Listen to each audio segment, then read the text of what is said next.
ഹനുമാൻ്റെ ചാട്ടം പോലെ തന്നെ ഒരിടത്തു നിന്ന് എടുത്ത് ചാടുക, ഒരു വൃക്ഷക്കൊമ്പിൽ നിന്ന് അടുത്ത വൃക്ഷക്കൊമ്പിലേക്ക് ചാടി, ഒരു വള്ളിക്കുടിൽ നിന്ന് അടുത്ത വള്ളിക്കുടിലേക്ക് ചാടി, ഒരു ഗോപുരത്തിൽ നിന്ന് അടുത്ത ഗോപുരത്തിലേക്ക് ചാടി, ഒരു മാളികയിൽ നിന്ന് അടുത്ത മാളികയിലേക്ക് ചാടി, ഒരാളുടെ ദേഹത്തു നിന്ന് അടുത്ത ആളിൻ്റെ ദേഹത്തേക്ക് ചാടി, ഇങ്ങനെ അങ്ങോട്ടും ഇങ്ങോട്ടും ചാട്ടമാണ്, ഓരോ ചാട്ടമാണ്.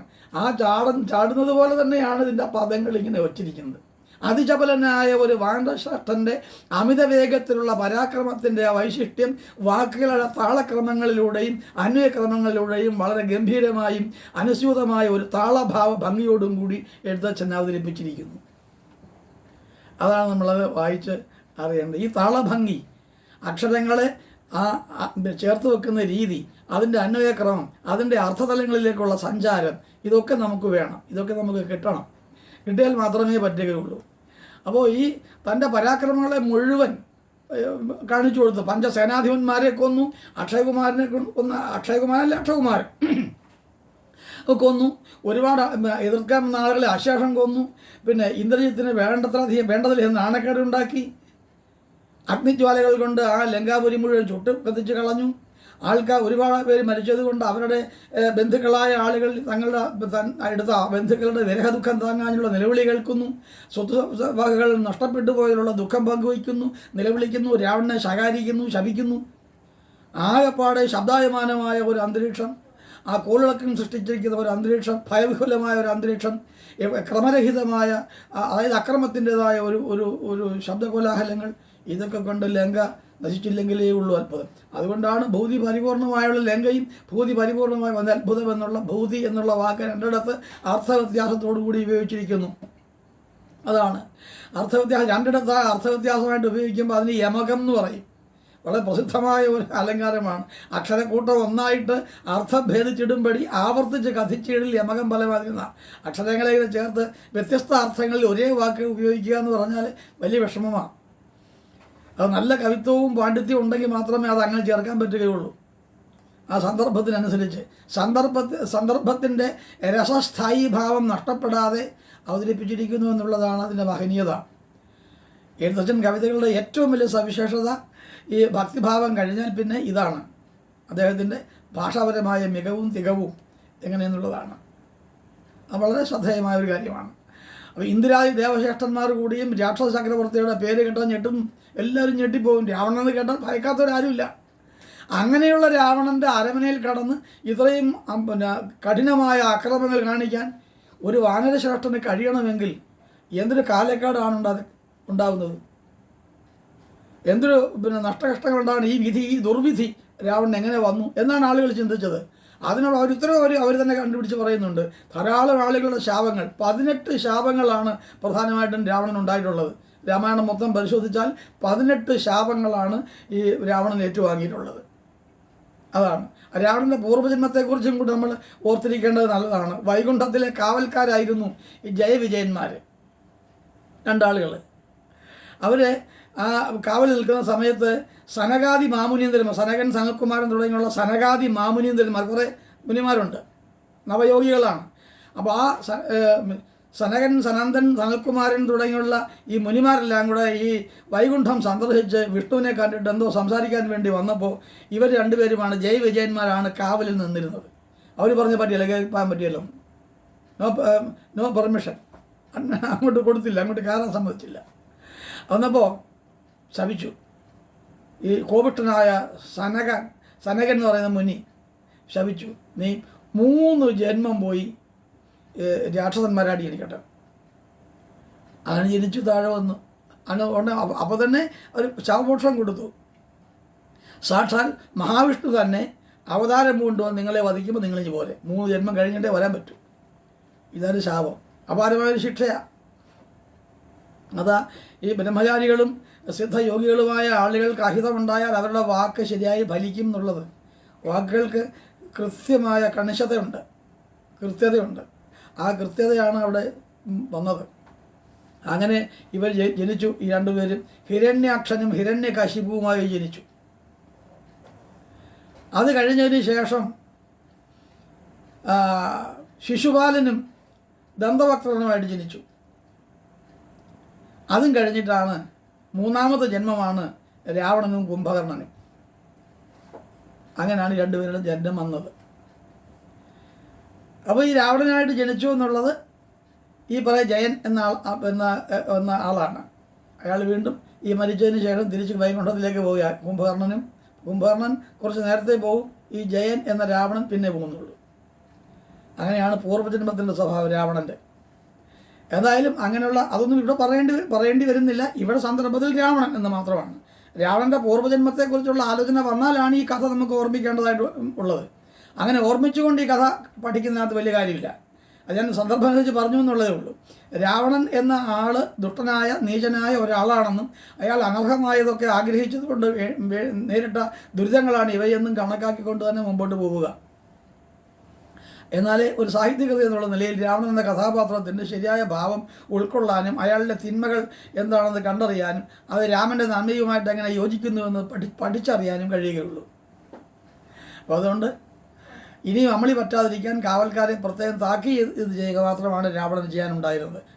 ചത്തവരൊക്കെ ചത്തുപോയി. ഈ ശേഷിക്കുന്നവർ ഇനി ഇങ്ങനെ അമളി പറ്റരുത്. കാരണം അതിനുമാത്രം സമയമായിട്ടില്ല. സന്ധ്യയായപ്പോൾ അഴകിയ രാവണനായിട്ട് സീതയുടെ മുമ്പിൽ ചെന്ന് പ്രണയാഭ്യർത്ഥന നടത്തി തിരിച്ചു പോകുന്നതേ ഉള്ളൂ. ഏതാനും മണിക്കൂറുകളേ ആയിട്ടുള്ളൂ. ആ മണിക്കൂറുകൾക്കിടയിലാണ് ഇതെല്ലാം ഈ അത്യാഹിതങ്ങൾ അശേഷം സംഭവിച്ചിട്ടുള്ളത്. തൻ്റെ പരാക്രമങ്ങളെ ഇത്രത്തോളം കാണിച്ചു കൊടുത്ത ഈ ഹനുമാൻ ലങ്കാപട്ടണം മിക്കവാറും അഗ്നിക്കിരയാക്കിയെന്ന് കണ്ട ഉടനെ ചാടി സമുദ്രത്തിൽ തൻ്റെ വാലും നോക്കി തീയും കെടുത്തിട്ട് നേരെ സീതയുടെ അടുത്ത് വെച്ചത് യാത്ര പറയാൻ വേണ്ടി ചെന്നു. സുവേല പർവ്വതത്തിൻ്റെ മുകളിൽ കയറി വെച്ചതിൽ അവിടെ അക്കരയ്ക്ക് എടുത്തിയാണ് കഴിഞ്ഞത്. അപ്പോൾ സീതയുടെ അടുക്ക് ചെന്നിട്ട് പറഞ്ഞു, ദേവി എനിക്ക് പോകാൻ അനുമതി തരണം. ഞാൻ നേരെ രാമചന്ദ്രസ്വാമിയുടെ അടുത്തേക്ക് ശ്രീരാമസ്വാമിയുടെ അടുത്തേക്ക് പോവുകയാണ്. അവിടെ ചെന്ന് അവിടുത്തെ ആ വിശേഷങ്ങളെല്ലാം ഞാൻ അവിടെ ചെന്ന് അറിയിച്ചു കൊള്ളാം, ഞാൻ പോകട്ടെ എന്നായി. അപ്പോൾ സീത പറഞ്ഞു, നീ വന്നു രാമവൃത്താന്തങ്ങൾ എന്നോട് പറഞ്ഞ് കേൾപ്പിച്ചു, എനിക്ക് വളരെ സന്തുഷ്ടി ഉണ്ടായി. ജീവിക്കണമെന്ന് എനിക്കിപ്പോൾ തോന്നുന്നുണ്ട്. ഞാൻ ആത്മഹത്യ ചെയ്യാൻ പോയതാണ്. എനിക്ക് ജീവിക്കണമെന്ന് ഒരു എനിക്ക് ജീവിതാഭിനിവേശം വന്നു കഴിഞ്ഞു. പക്ഷേ എത്ര നാളത്തേക്കെന്ന് എനിക്ക് അറിഞ്ഞുകൂടാ. നീ എത്രയും പെട്ടെന്ന് പോയി രാമനോട് പറഞ്ഞിട്ട് എന്താണ് കരണീയമായിട്ട് ചെയ്യാനൊക്കുന്നതെന്ന് വെച്ചാൽ അത് ചെയ്ത് എന്നെ ഇവിടെ നിന്ന് രക്ഷിക്കാൻ പറയൂ. രാക്ഷസ വംശ വിനാശനം സാധിച്ച് രാവണവധം നടത്തി എന്നെ ഇവിടെ നിന്ന് വീണ്ടും കൊണ്ടുപോകാൻ പറയൂ വേഗം, അതാണ് വേണ്ടത് എന്നാണ്. എനിക്ക് എൻ്റെ പ്രാണനാഥനെ കാണാഞ്ഞിട്ട് വയ്യ, ഇനി എന്നാണോ ഞാൻ അദ്ദേഹത്തെ കാണുക എന്നൊക്കെ പറഞ്ഞ് കണ്ണീര് പൊഴിച്ചു. അപ്പോൾ ഹനുമാൻ പറഞ്ഞു, ദേവി ഒട്ടും പേടിക്കണ്ട, എൻ്റെ ഈ തോളത്തോട്ട് കയറിയിരുന്നോളൂ, നിമിഷാർത്ഥം കൊണ്ട് ഞാൻ ശ്രീരാമചന്ദ്രൻ്റെ അടുത്ത് കൊണ്ട് എത്തിക്കാം എന്ന് പറഞ്ഞു. അപ്പോൾ സീത പറഞ്ഞു, അതെനിക്കറിയാം ഹനുമാനെ, നിനക്ക് അത്രത്തോളം ശക്തി ഉണ്ട്, ഒരുപാട് സിദ്ധിവിശേഷങ്ങൾ നിനക്കുണ്ടെന്ന് എനിക്കറിയാം. പക്ഷേ ഞാൻ നിൻ്റെ വക്ഷസിൽ കയറി നിൻ്റെ തോളത്ത് കയറി ഇത് നേരെ ഞാൻ അവിടെ എത്തിയാൽ ശ്രീരാമചന്ദ്രന് രാക്ഷസവംശ വിനാശം നടത്താൻ സമയവും സൗകര്യം കിട്ടുകയില്ല. പിന്നെന്താ, അദ്ദേഹത്തിന് അത് തുനിയത്തില്ല. എന്ന് മാത്രമല്ല, എനിക്ക് രക്ഷിക്കാൻ കഴിയത്തില്ല, വെറും ഒരു വാനരനാണ് നിന്നെ രക്ഷിച്ചുകൊണ്ട് വന്നതെന്ന് ആളുകൾ പറയുമ്പോൾ അത് ശ്രീരാമചന്ദ്രന് കൂടി അത് ദോഷമായിട്ട് വരും. നിനക്കും അത് കുഴപ്പമാവും. കാരണം നീ ഭജിക്കുന്ന ആളാണ് ശ്രീരാമചന്ദ്രൻ. അദ്ദേഹത്തിന് കഴിയാത്ത കാര്യം നീ ചെയ്തു എന്ന് പറയുന്നത് രാമന് മാനക്കേടല്ലേ, ഒന്ന് ഓർത്തു നോക്കൂ. അതുകൊണ്ട് എത്രയും വേഗം നീ പോയി വിവരം പറയൂ എന്ന് പറഞ്ഞിട്ടാണ് സീത ഹനുമാന് യാത്രാനുമതി നൽകുന്നത്.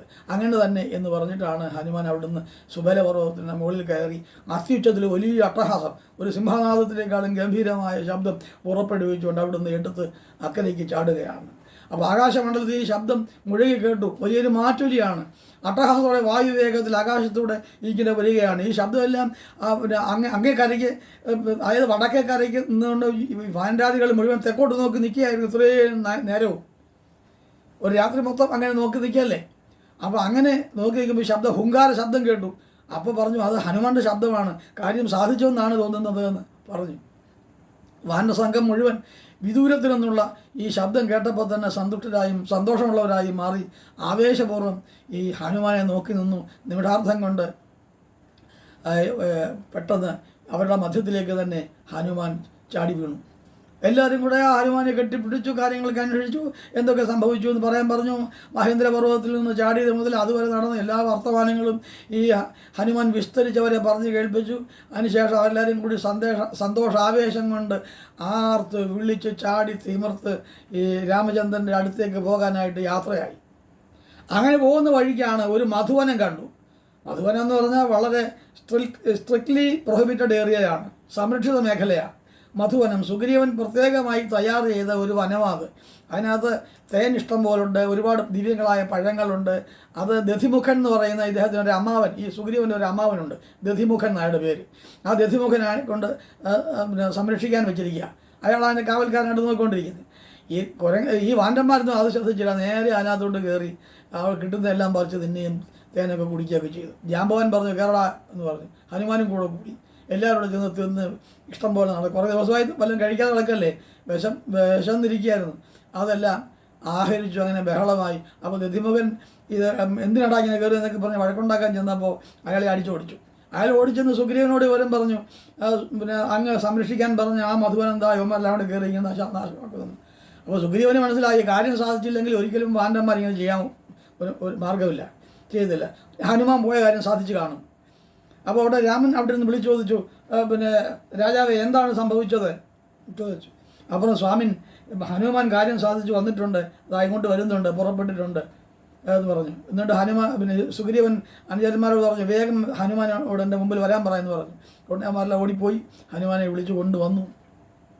വായുപുത്രൻ ഭഗവാനെയും സുഗ്രീവനെയും രാമചന്ദ്രനെയും സുഗ്രീവനെയും എല്ലാം വണങ്ങി അവിടെ നിന്ന് പുറപ്പെട്ടത് മുതൽ, അവിടെ നിന്ന് ഈ സീതാന്വേഷണത്തിൽ പുറപ്പെട്ടത് മുതൽ സംഭവിച്ച മുഴുവൻ കാര്യങ്ങളും ഇവർ വിശദീകരിക്കുക എന്ന് പറഞ്ഞാൽ വീണ്ടും ഗംഭീരമായിട്ട് വിശദീകരിക്കുക വാൽമീകി മഹർഷി. അത് ഈ ദൃശ്യങ്ങൾ ഹനുമാൻ പറയുന്നതൊക്കെ രസകരമായി നമുക്ക് അനുഭവിക്കും വായിച്ചാലേ. അധ്യാത്മരാമായണത്തിൽ അത്ര രസനീയമായി പറയുന്നില്ല, കാരണം കഥാഖണ്ഡം ചെറിയ സൂചനകൾ മാത്രമേ കൊടുക്കുന്നുള്ളൂ. അപ്പോൾ വായു ഭഗവാൻ പിന്നെ അനുഗ്രഹിച്ചു എന്ന് പറയുന്നുണ്ട്. വായു ഭഗവാൻ ലങ്കയിൽ വെച്ചു അനുഗ്രഹിച്ചു. കാരണം അഗ്നി അങ്ങ് ആളി കത്തുകയാണ്. ആളി കത്തുന്ന വായുവിൻ്റെ സാന്നിധ്യം ഉണ്ടെങ്കിൽ തീ ആളി കത്തത്തുള്ളൂ. അപ്പോൾ വായു ഭഗവാനും അവിടെ എത്തി എന്നുള്ള സങ്കല്പം കൂടി വാൽമീകി കൊണ്ടുവരുന്നുണ്ട്. അപ്പോൾ എന്തായാലും രാമചന്ദ്രനെയും സുഗ്രീവനെയും വണങ്ങി അവിടെ നിന്ന് പുറപ്പെട്ടതുപോലുള്ള വർത്തമാനങ്ങളെല്ലാം വിസ്തരിച്ച് പറഞ്ഞു. എന്നിട്ടോ സീതാദേവി കൊടുത്തയച്ച ചൂടാരത്നം, ശിരസിൽ അണിഞ്ഞിരുന്ന ഒരു രത്നമുണ്ട്, ചൂടാ ശിരസെന്നാണ്, ശിരസിൽ അണിഞ്ഞിരുന്ന രത്നം, ചൂടാരത്നത്തെയും ഭഗവാന്റെ കാൽക്കൽ വെച്ച് നമസ്കരിച്ചു. പറഞ്ഞ അടയാളവാക്യം രഹസ്യത്തിൽ രാമനോട് പറയുകയും ചെയ്തു. അപ്പോൾ അദ്ദേഹം സന്തുഷ്ടനായി അനുഗ്രഹിച്ചത് മാത്രമല്ല, രാമൻ അടുത്ത് വിളിച്ച് ഈ ആഞ്ജനേയനെ ഹനുമാനെ ആലിംഗനം ചെയ്തു. ഭഗവാന്റെ സ്പർശനം ഒരു ഭക്തൻ്റെ നേർക്കുണ്ടാവുക എന്ന് പറഞ്ഞാൽ അത് അപൂർവമായ ഭാഗ്യമാണ്. ആ സ്പർശനം ഉണ്ടാവുക. ദൂരെ നിന്ന് അനുഗ്രഹിക്കും, തഥാസ്തു അല്ലെങ്കിൽ മംഗളം ഭവതു എന്നൊക്കെ പറയാം. ഇതങ്ങനെയല്ല, അരികിൽ വിളിച്ച് തൻ്റെ മാറോട് ചേർത്ത് ആശ്ലേഷിച്ചു, നിനക്ക് എല്ലാ ആശംസകളും നന്മകളും ഉണ്ടാകട്ടെ എന്ന് പറയുകയാണ്. ദർശന സ്പർശന ആലിംഗനാദ്യാദികളാണ് വേണ്ടത്. ആദ്യം ദർശനം, പിന്നെ സ്പർശനം, പിന്നെ ആലിംഗനം. ആദ്യം കാണുക, പിന്നെ ഒന്ന് തൊടുക, പിന്നെ ഒന്ന് ആലിംഗനം ചെയ്യുക. ഈ 3 കാര്യങ്ങൾ ആണ് അനുഗ്രഹ വിഷയത്തിൽ ഒരാൾക്ക് ഉണ്ടാകാൻ പിന്നെ പ്രാർത്ഥിക്കപ്പെടുന്നത്. അത് 3 ഇവിടെ സംഭവിക്കുകയാണ് ഹനുമാനെ സംബന്ധിച്ചിടത്തോളം. അത്രത്തോളം വലിയൊരു ഭക്തനെ നമ്മൾ എങ്ങും കാണുന്നില്ല. ഏത് കൃതി പരിശോധിച്ചാലും ഹനുമാനോളം ഭക്താഗ്രണിയായ ഒരാളെ കാണാൻ കഴിയുന്നില്ല. നിഷ്ഠാപരമായ ഒരു ഭക്തി, ഉപാസനാപൂർവകമായ ഒരു ഭക്തി ഇത്രയും സൂക്ഷിച്ചിട്ടുള്ള വേറൊരു കഥാപാത്രത്തെ നമുക്ക് എവിടെയും കാണാൻ കിട്ടുകയില്ല. ഈ എല്ലാവരെയും ദേവന്മാരെയൊക്കെ പ്രത്യക്ഷപ്പെടുത്തി വരങ്ങളൊക്കെ വാങ്ങിച്ചു, അല്ലെ ഗംഭീരമായിട്ട് പിന്നെ ഇങ്ങനെ ജീവിച്ചു എന്നൊക്കെ പറയുന്ന കഥാഖണ്ഡങ്ങൾ ഒരുപാടുണ്ട്, കഥാപാത്രങ്ങളുണ്ട്, കഥാസന്ദർഭങ്ങളുണ്ട്, ഒക്കെ ഉണ്ട്. പക്ഷേ ഈ ഹനുമാൻ സംഭവിച്ചതുപോലെയുള്ള ഒരു ഭാഗ്യാതിരേകം വേറെ ആർക്കും ലഭിച്ചതായി ഒരറിവുമില്ല. അപ്പോൾ ഇവിടെ ശ്രദ്ധേയമായ ഒരു കാര്യമുണ്ട്. അപ്പോൾ ഇങ്ങനെ ഇതെല്ലാം പറഞ്ഞു കഴിയുമ്പോൾ രാമൻ അനുഗ്രഹിച്ചു, ആശ്ലേഷിച്ചു. ഇതൊക്കെ കഴിയുമ്പോൾ സുന്ദരകാന്ഡം അവിടെ അങ്ങ് തീരുകയാണ്. സുന്ദരകാന്ഡം കഴിഞ്ഞപ്പോൾ യുദ്ധകാന്ഡമാണ് വരേണ്ടത്. അപ്പോൾ ഈ സുന്ദരകാന്ഡത്തിൻ്റെ അസ്തിത്വഭാവം എന്താണ് എന്ന് കുറച്ചൊന്ന് ആലോചിക്കുന്നത് നല്ലതാണ്. കാരണം ഇത് പഠന ക്ലാസ് ആവുന്നത് കൊണ്ട് കഥയിൽ നിന്ന് അല്പം കാര്യത്തിലേക്ക്, ഇത്തിരി കനമുള്ള കാര്യമാണത്. സുന്ദരകാന്ഡം അവസാനിക്കുന്ന ഇപ്പോൾ നമുക്ക് ഈ കഥ ഒന്നുകൂടെ ഒന്ന് പറയണം. ഒരു സാധകനെ സംബന്ധിച്ചിടത്തോളം, ഒരു ഭക്തനെ സംബന്ധിച്ചിടത്തോളം ബ്രഹ്മവിദ്യ എന്താണെന്ന് അറിയുക എന്നുള്ളതാണ് ജീവിതത്തിൻ്റെ അർത്ഥപൂർണമായ ഒരു വശം. ഭക്തനെ സംബന്ധിച്ച് സാധാരണ ആളുകളെ സംബന്ധിച്ച് അങ്ങനെയല്ല. ഭൗതികമായ സുഖശ്രേയസ്സുകൾ ഒരുപാട് ഉണ്ടാക്കിയെടുത്ത് മരിക്കുക എന്നുള്ളതാണ്. ഒരുപാട് ഉദ്യോഗം കിട്ടി, അല്ലെങ്കിൽ സ്വത്ത് സമ്പാദിച്ചു, ഉണ്ടാക്കിയ ധനത്തിൻ്റെ മേൽ പിന്നെയും ധനം ഉണ്ടാക്കി, കുറേ സമ്പാദ്യം ഉണ്ടാക്കി. സ്ഥാവര ജംഗമ സ്വത്തുക്കൾ, അങ്ങനെ നമുക്ക് 2 തരം സ്വത്തുക്കളാണ്. സ്ഥാവര സ്വത്തുക്കൾ എന്ന് പറഞ്ഞാൽ സ്ഥിരമായിട്ട് നിൽക്കുന്ന സ്വത്തുക്കൾ, ഭൂമി, ബിൽഡിങ്സ് ഒക്കെ. ജംഗമ സ്വത്തുക്കൾ എന്ന് പറഞ്ഞാൽ എടുത്തു മാറ്റാവുന്നത്. സ്വർണം അങ്ങനെയുള്ള സാധനങ്ങൾ എടുത്തു മാറ്റാവുന്ന ക്രയവിക്രയത്തിന് സാധ്യതയുള്ളത് എടുത്തു മാറ്റാവുന്നതാണ്. ഭൂമി, ബിൽഡിങ്സ് ഒക്കെ സ്ഥിരമായി നിൽക്കുന്നതാണ്. അത് സ്ഥാവര സ്വത്തുക്കളിൽ നിന്നും ജംഗമ സ്വത്തുക്കളിൽ നിന്നും സ്വത്തുക്കൾ രണ്ട് തരമാണ്. ഇപ്പം ഇങ്ങനെ സ്ഥാവരങ്ങളും ജംഗമങ്ങളുമായ സ്വത്തുക്കൾ സമ്പാദിച്ചു കൂട്ടുക എന്നുള്ളതാണ് സാധാരണ ഒരു ലൗകിക ഹിതങ്ങൾക്ക് വേണ്ടി ജീവിച്ചു പോകുന്ന സാധാരണ മനുഷ്യനെ സംബന്ധിച്ചിടത്തോളം മോഹം, ആഗ്രഹം. കൂടുതൽ സ്വത്ത് സമ്പാദിച്ചു വെക്കുക, ഒരുപാട് ആർഭാടമുള്ള ജീവിതം നയിക്കുന്നതിന് ഇന്ന് എന്തൊക്കെ ആവശ്യമുണ്ടോ, ലക്ഷൂറിയസ് ലൈഫ്, അതാണ് ആ സുഖാഡംബരങ്ങളോടുകൂടിയുള്ള ഒരു ജീവിതം. അതിന് എന്തൊക്കെ ആവശ്യമുണ്ടോ അതൊക്കെ നിരന്തരം സമ്പാദിച്ച് കൂട്ടുക എന്നുള്ളതാണ് ഇന്ന് എല്ലാവരും വിചാരിക്കുന്നത്. പക്ഷേ ജന്മത്തിൻ്റെ ആത്യന്തികമായ ലക്ഷ്യം, സമ്പൂർണ്ണമായ ലക്ഷ്യം എന്ന് പറയുന്നത് അങ്ങനെയല്ലല്ലോ. ഈ ജീവിതം പുണ്യപൂർണമായ ഒരവസ്ഥയിൽ സമാപിക്കുക എന്നുള്ളതാണ്. കർമ്മങ്ങൾ മറ്റാളുകൾ ഗുണകരമായി ചെയ്ത് പരോപകാര നിരതമായ ജീവിതം നയിച്ച് അന്യരെ ദുഃഖിപ്പിക്കാതെയും സ്വയം സുഖം അനുഭവിച്ചും ആ സുഖം മറ്റുള്ളവർക്ക് പകർന്നുകയും നൽകിക്കൊണ്ട് ജീവിക്കാൻ കഴിയുക എന്നുള്ളതാണ്. സത്യത്തിൻ്റെയും ധർമ്മത്തിൻ്റെയും അഹിംസയുടേതുമായ ഒരു മാർഗം സൃഷ്ടിച്ചെടുക്കുകയും എല്ലാവരുടെ ഉള്ളിലും നാം നല്ല മനുഷ്യനാണ്, അനുകരിക്കാൻ കൊള്ളാവുന്ന ആളാണെന്ന് തോന്നിപ്പിക്കുകയും ചെയ്തുകൊണ്ടുള്ള പ്രവൃത്തികൾ മുമ്പോട്ട് കൊണ്ടുപോയിട്ട് നന്നായി ജീവിക്കുക എന്നുള്ളതാണ് ഓരോ ആളും ചെയ്തുകൊണ്ടിരിക്കുന്നത്. അതിൻ്റെ അവസാനമായിട്ടുള്ളതാണ് നമ്മൾ ഈ പഠിക്കുന്ന തത്വങ്ങളുടെയൊക്കെ അവസാനത്തെ അംശം എന്താണ്? മോക്ഷം പ്രാപിക്കൽ എന്നുള്ളതാണ്. ലൗകിക ദുഃഖങ്ങളിൽ നിന്നുള്ള സമ്പൂർണ്ണമായ മോചനം, അതാണ് ഒരാൾ പൂർണ്ണമായിട്ടും ആഗ്രഹിക്കുക. അപ്പോൾ അതാണ് അതിൻ്റെ അവസാനമെന്ന് പറയുന്നത്. ജനനം, ജീവിതം, മരണം എന്ന് പറയുമ്പോൾ ആ മരണമെന്ന് പറയുന്നത് തൽക്കാലം നാം സ്വീകരിച്ചിരിക്കുന്ന ഈ ഭൗതിക ദേഹം ഉപേക്ഷിക്കുക എന്ന് മാത്രമാണ്. ജീവിതം മൊത്തം അവസാനിപ്പിക്കുക എന്നല്ല, ഭൗതിക ദേഹം അവിടെ കളയുക എന്ന് മാത്രമാണ്.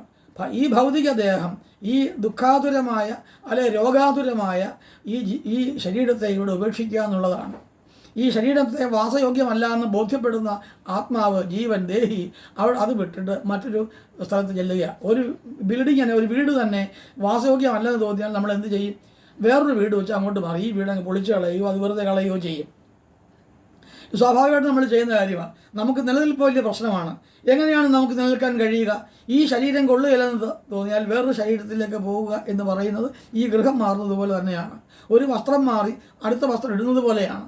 മുഷിഞ്ഞ വസ്ത്രമോ കീറിയ വസ്ത്രമോ നമ്മൾ മാറ്റിയിട്ട് അടുത്ത വസ്ത്രം അണിയുകയാണ്. അതാണ് വാസാംസ ജീർണാനി യഥാവിഹായ എന്ന് ഭഗവത്ഗീതകാരൻ പറഞ്ഞത്. അപ്പോൾ മുഷിഞ്ഞ വസ്ത്രം മാറ്റി ശുഭ്രമായ വസ്ത്രം, അഴുക്കില്ലാത്ത വസ്ത്രം അണിയുന്നത് പോലെ ഈ ദേഹത്തെ ഉപേക്ഷിച്ച് ദേഹി മറ്റൊരു ദേഹത്തിൽ ചെന്ന് കൂടുന്നു. ഈ ഒരു സമ്പ്രദായമാണ്. അപ്പം അവിടെ ചെല്ലുക എന്തിനാണ്? ഈ കർമ്മം ചെയ്യുകയാണ്. കർമ്മം ചെയ്തുകൊണ്ട് തന്നെ കർമ്മവിമുക്തി നേടാനുള്ള അടവാണത്. അതാണ് കർമ്മം ചെയ്തുകൊണ്ട് തന്നെ കർമ്മം ചെയ്യാതിരിക്കൽ എങ്ങനെ വരും? കർമ്മം ചെയ്താൽ മാത്രമേ ആ കർമ്മത്തിൻ്റെ ദുരിതങ്ങൾ എന്താണെന്ന് അറിയാൻ കഴിയൂ. അങ്ങനെ ആ കർമ്മത്തിൽ നിന്ന് മോചനം ഉണ്ടാവണം. കർമ്മം ചെയ്തുകൊണ്ട് തന്നെ കർമ്മവിമുക്തി വരിക എന്ന് പറയുന്ന ആശയം വളരെ ശ്രദ്ധിച്ചാൽ മാത്രമേ മനസ്സിലാവത്തുള്ളൂ. അങ്ങനെ മാറുന്ന ഒരു സമ്പ്രദായമുണ്ട്. അപ്പോൾ ഭക്തനെ സംബന്ധിച്ചിടത്തോളം ബ്രഹ്മവിദ്യയെ അറിയുകയാണ്. താൻ ബ്രഹ്മമാണ്, താൻ ദൈവമാണ്, താൻ ഈശ്വരനാണ്. എവിടെ നിന്നാണോ താൻ പ്രഭവിച്ചത് ആ പ്രഭവിച്ചതിലേക്കുള്ള സമ്പൂർണ്ണമായ വിലയനമാണ് മരണം. ഋഗ്വേദം പറയുന്നുണ്ട്. ഋഗ്വേദത്തിൽ പറയുന്നത് അങ്ങനെയാണ്: ഹേ പൃഥ്വിദേവി, പുതുതായി കിളച്ച മണ്ണ് കമ്പിളി പോലെ മൃദുലമാണ്. ഒരമ്മ അവളുടെ വസ്ത്രാഞ്ചലം കൊണ്ട് ഒരു മകനെ മൂടിപ്പുതപ്പിക്കും പോലെ ഹേ പൃഥ്വിദേവി, നീ ഇവനെയും മൂടിപ്പുതപ്പിക്കുക എന്നാണ്. മനുഷ്യൻ എവിടെ നിന്ന് സമ്പുല്ലനാകുന്നുവോ, വിടർന്നു വരുന്നുവോ, ജനിക്കുന്നുവോ അവിടേക്കുള്ള സമ്പൂർണ്ണമായ വിലയനമാണ് മരണം എന്ന് ഋഗ്വേദം പറയുന്നുണ്ട്. ആ ഋഗ്വേദത്തിലെ ഒരു സൂക്തത്തിൻ്റെ വ്യാഖ്യാനമാണ് ഞാൻ പറഞ്ഞത്. അപ്പോൾ അങ്ങനെ ബ്രഹ്മവിദ്യ അറിയുക എന്നുള്ളതാണ് പ്രധാനമായും വേണ്ടത്. ഈ കാര്യമാണ് ഒറ്റ വാചകത്തിൽ പറഞ്ഞാൽ സുന്ദരകാണ്ഡത്തിലുള്ളത്. എങ്ങനെ ഒരു ഭക്തനെ ബ്രഹ്മവിദ്യയെ അറിയാൻ, മോക്ഷത്തെ ആഗ്രഹിച്ചുകൊണ്ടിരിക്കുന്ന ഒരു ഭക്തൻ, അതാണ് മുമുക്ഷു എന്ന് പറയും. മോക്ഷത്തെ ആഗ്രഹിച്ചുകൊണ്ടിരിക്കുന്ന ഒരു ഭക്തൻ, ഒരു സാധകൻ എങ്ങനെയാണോ ബ്രഹ്മവിദ്യയെ അറിയുന്നത് എന്നുള്ളതാണ് സുന്ദരകാണ്ഡത്തിലെ ഇതിവൃത്തത്തിൻ്റെ താത്വികമായ വശം, തത്വചിന്താപരമായ വശം. അതെങ്ങനെ എന്നുള്ളതാണ് വിശദമാക്കാനുള്ളത്. കുറച്ച് കാര്യങ്ങൾ പറയാം. ഒരാൾ ദുഃഖത്തിൽ നിന്ന് വിമുക്തി നേടാൻ എന്താണ് വേണ്ടത്? തീവ്ര വൈരാഗ്യം ഉണ്ടാവണം. ഈ വൈരാഗ്യം മുമ്പേ ഞാൻ പറഞ്ഞിട്ടുണ്ടല്ലോ, വൈരാഗ്യം എന്നുള്ള ശത്രുതയല്ല. ഒരാളോട് തോന്നുന്ന എനിമിറ്റി അല്ലത്, ശത്രുതയല്ല, പകയല്ല, ഒന്നുമല്ല. പിന്നെന്താണ്? വിരാഗതയാണ്. ലൗകിക ഹിതങ്ങളോട്, ലൗകിക അവസ്ഥകളോട് യാതൊരു മമതയും ഉണ്ടാകാതിരിക്കുന്ന അവസ്ഥയ്ക്കാണ് വൈരാഗ്യം അല്ലെങ്കിൽ വിരാഗത എന്ന് പറയുന്നത്. അപ്പോൾ ആ വൈരാഗ്യം സംഭവിച്ച ഒരാൾ ഈ സംസാരത്തിൽ നിന്ന്, ഈ ലോകത്തിൽ നിന്ന് നിവൃത്തനായി നിൽക്കണം. മാറി മോചനം ഉണ്ടായിട്ട് സങ്കല്പ സ്വരൂപവും 3 കാലത്തും ഇല്ലാത്തതും വർത്തമാനകാലത്തും ഉണ്ടെന്ന് ബോധ്യപ്പെട്ട് ദൃഢമാണെന്ന് വിശ്വസിച്ചിരിക്കുന്ന ഈ സംസാരത്തിൻ്റെ മറുകരയിലേക്ക് പോകണം. എന്താ പറഞ്ഞത്? വാചകം അല്പം കഠിനമായി പോയെന്ന് എനിക്കറിയാം. അത് കുറച്ചൊന്ന് ലളിതമാക്കി പറഞ്ഞാൽ, തീവ്രമായ വൈരാഗ്യം കൊണ്ട് അല്ലെങ്കിൽ ഈ നിർമ്മമമായ മനോഭാവം കൊണ്ട് ഈ ലോകത്തിൽ നിന്ന് മോചനം നേടണം. ഈ മോചനം നേടണമെങ്കിൽ എന്ത് വേണം? ഈശ്വരനെ സ്വന്തം സങ്കല്പത്തിൽ നിലനിർത്താൻ കഴിയണം. നമ്മുടെ മനസ്സിലേക്ക് നോക്കിയാൽ, നമ്മുടെ ഉള്ളിലേക്ക് നോക്കിയാൽ ഈശ്വര സ്വരൂപം അവിടെ ഉണ്ടാവണം. ആ ഈശ്വര സ്വരൂപം ഏത് രൂപത്തിലുമാവാം, ഏത് ഭാവത്തിലുമാകാം. നമ്മളിപ്പം ഒരു ദ്രാവകം ഒരു പാത്രത്തിൽ ഒഴിച്ചാൽ, വെളിച്ചെണ്ണ തുടങ്ങിയുള്ള ഏതെങ്കിലും എണ്ണയാവട്ടെ അല്ലെങ്കിൽ വെള്ളമാകട്ടെ, ഒരു ദ്രാവകം ഒരു പാത്രത്തിലേക്ക് ഇങ്ങനെ പകരുകയാണെങ്കിൽ ആ പാത്രത്തിന് എന്ത് ആകൃതിയാണോ ആ ആകൃതിയിലേ ആ ദ്രാവകം ഇരിക്കും. ഇടുങ്ങിയ കുപ്പിക്കകത്ത് ഒഴിച്ചാൽ ആ ഇടുങ്ങിയ രൂപത്തിലാണ് അതിൻ്റെ ആ ദ്രാവകം ഇരിക്കുന്നത്. വലിയ കുപ്പിക്കകത്ത് ഒഴിച്ചാൽ വലുതായിട്ടിരിക്കും. വലിയ പാത്രത്തിലാണ് ഒഴിക്കുന്നതെങ്കിൽ ആ രൂപത്തിലിരിക്കും. അപ്പോൾ പകരുന്ന പാത്രത്തിൻ്റെ രൂപം അനുസരിച്ച് മാത്രമേ ഇരിക്കൂ. അതുകൊണ്ട് സങ്കല്പം ഈശ്വരനെക്കുറിച്ച് എങ്ങനെയുമാവാം, ഏത് രൂപത്തിലിരുന്നാലും ഈശ്വരത്വം ഉണ്ടാവണമെന്ന് മാത്രമേ ഉള്ളൂ. അപ്പോൾ സങ്കല്പ സ്വരൂപമാണ്. അത് 3 കാലത്തും ഇല്ല. അതായത് ഭാവികാലം, ഭൂതകാലം, വർത്തമാനകാലം, ഭാവികാലം, ഭൂതം, ഭാവി, വർത്തമാനം, ത്രികാലം.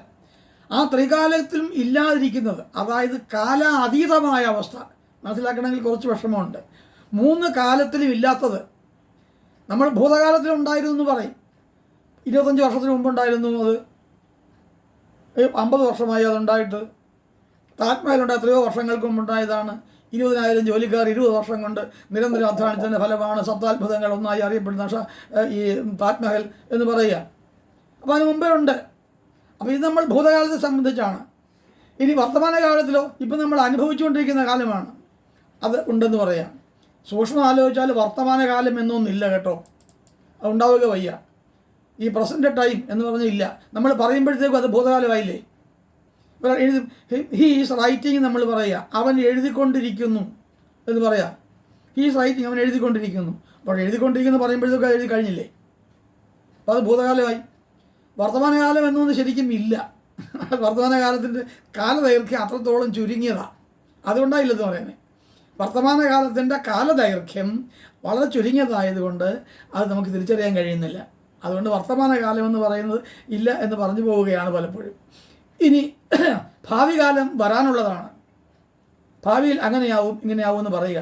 ഈ 3 കാലങ്ങളും എന്തിനെ ആസ്പദമാക്കിയ? ഭൗതിക ജീവിതത്തെ ആധാരമാക്കിയാണ്. ആത്മീയ ജീവിതത്തെ സംബന്ധിച്ചിടത്തോളം ഈ 3 കാലങ്ങളും ഇല്ല തന്നെ. അതാണ് പറഞ്ഞത്. 3 കാലത്തും ഇല്ലാത്തതും വർത്തമാനകാലത്ത് ഉണ്ടെന്ന് നമുക്ക് തോന്നുകയാണ്. അങ്ങനെ തോന്നൽ മാത്രമാണ്, ഉണ്ടെന്നുള്ളതല്ല, തോന്നുക മാത്രമാണ്. വർത്തമാനകാലത്തിൽ ഈ നടന്നുകൊണ്ടിരിക്കുന്ന കാലത്തിൽ ഉണ്ടെന്ന് തോന്നുകയാണ്. അതുകൊണ്ട് നമ്മൾ ഈശ്വരനെ ഭജിക്കുന്നു, ഒരു ഫോട്ടോ വെച്ച് ഈശ്വരനെ ഭജിക്കുന്നു. അത് ഈശ്വരൻ്റെ ഫോട്ടോയാണല്ലോ, ഇന്നും കാണുന്നു, നാളെയും കാണുന്നു, ഇന്നലെയും കണ്ടു ഉണ്ട്. ഇത് പ്രതീതിയാണ്.